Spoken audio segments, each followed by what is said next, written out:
Hi friends, welcome to Pavi's kitchen. ಇವತ್ತು ನಾನು ನಿಮಗೆ ಎಳ್ಳಿನ ಕಬಾಬ್ ಹೆಂಗೆ ಮಾಡೋದಂತ ಹೇಳ್ಕೊಡ್ತಾ ಇದ್ದೀನಿ. ಇದು ತುಂಬ ಜ್ಯೂಸಿಯಾಗಿ ಮತ್ತು ಸ್ಪೈಸಿಯಾಗಿ ಮಾಡುವಂಥ ಒಂದು ಕಬಾಬು. ನೀವು ನಾರ್ಮಲ್ ಕಬಾಬ್ ಮಾಡ್ತೀರಲ್ಲ, ಅದಕ್ಕಿಂತ ಸ್ವಲ್ಪ ಡಿಫ್ರೆಂಟಾಗಿರುತ್ತೆ. ಇವತ್ತು ಬನ್ನಿ ನಾನು ಯಾವ ಥರ ಈ ಕಬಾಬ್ ಮಾಡಿದ್ದೀನಿ ಅಂತ ನಿಮಗೆ ಹೇಳ್ಕೊಡ್ತೀನಿ.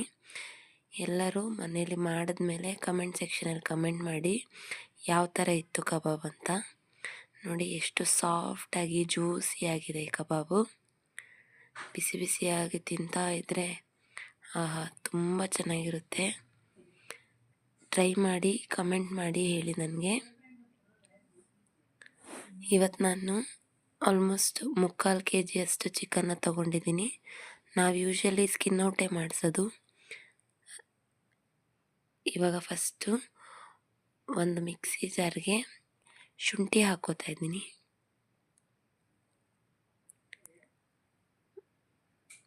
ಮತ್ತು ಒಂದು ಸ್ವಲ್ಪ ಬೆಳ್ಳುಳ್ಳಿ ಜಾಸ್ತಿ ಹಾಕ್ಕೊಂಡ್ರೆ ಗಾರ್ಲಿಕ್ ಫ್ಲೇವರ್ ತುಂಬ ಚೆನ್ನಾಗಿರುತ್ತೆ.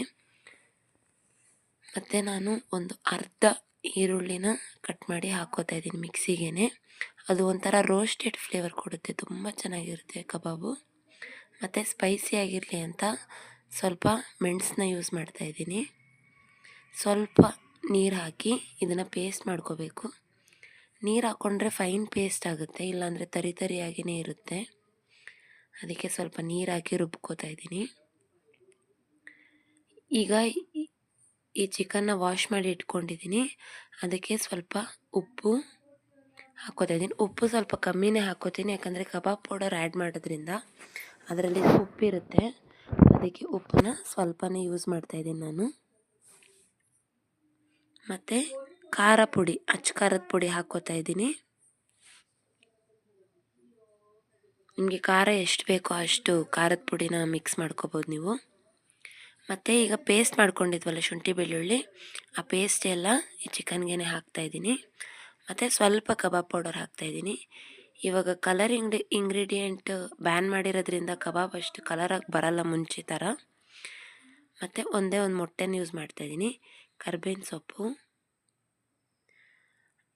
ಆಮೇಲೆ ಒಂದು ಮೆಣಸಿನ್ಕಾಯನ್ನ 2 ಭಾಗ ಹಾಕಿ ಕಟ್ ಮಾಡಿ ಹಾಕ್ತಾಯಿದ್ದೀನಿ.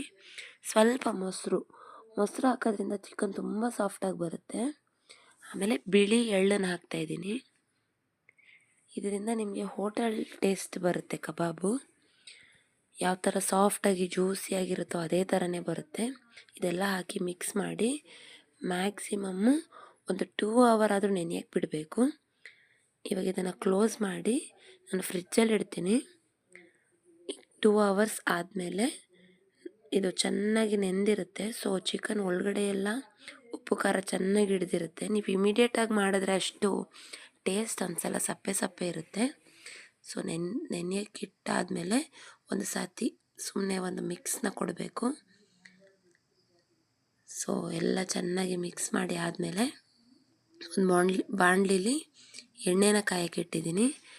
ಕಬಾಬ್ಗೆ ಏನು ಎಣ್ಣೆ ಅಷ್ಟು ಜಾಸ್ತಿ ಹಾಕಿ ಫ್ರೈ ಮಾಡಬೇಕನ್ನೋದೇನಿರಲ್ಲ. ಸೊ ಸ್ವಲ್ಪ ಎಣ್ಣೆ ಇಟ್ಟಿದ್ದೀನಿ. ಎಣ್ಣೆ ಕಾದ್ಮೇಲೆ ಈ ಕಬಾಬ್ನ ಹಾಕ್ತಾಯಿದ್ದೀನಿ. ಎಣ್ಣೆ ಚೆನ್ನಾಗಿ ಕಾದಿರಬೇಕು, ಇಲ್ಲಾಂದರೆ ಕಬಾಬು ಎಲ್ಲ ತಳ ಹಿಡಿದ್ಬಿಡುತ್ತೆ, ಇಲ್ಲಾಂದರೆ ಮಸಾಲೆ ಎಲ್ಲ ಅಂಟ್ಕೊಂಡ್ಬಿಡುತ್ತೆ. ಸೊ ಕಬಾಬ್ನ ಹಾಕ್ತಾಯಿದ್ದೀನಿ.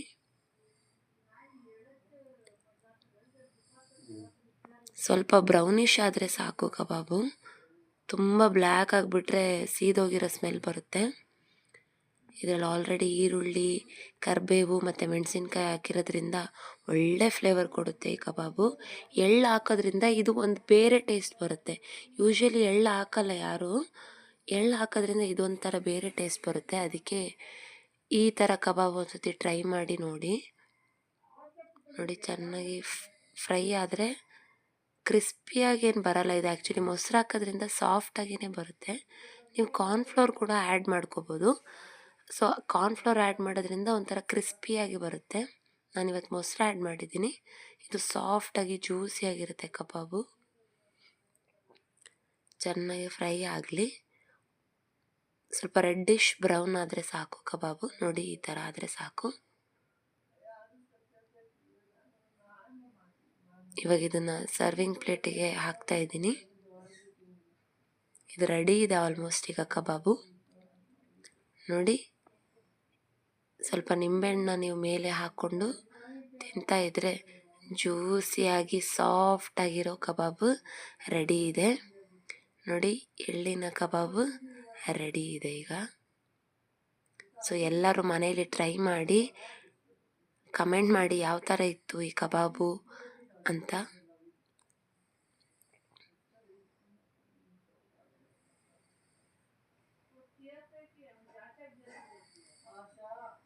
ನೋಡಿ, ಇವಾಗ ಇದನ್ನು ಟೇಸ್ಟ್ ಮಾಡ್ತಾ ಇದ್ದೀನಿ.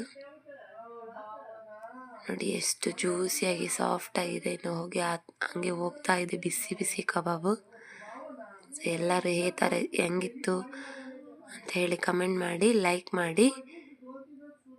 ಇನ್ನು ಯಾರ್ಯಾರು ಸಬ್ಸ್ಕ್ರೈಬ್ ಆಗಿಲ್ಲೋ ಸಬ್ಸ್ಕ್ರೈಬ್ ಮಾಡಿ. Thank you.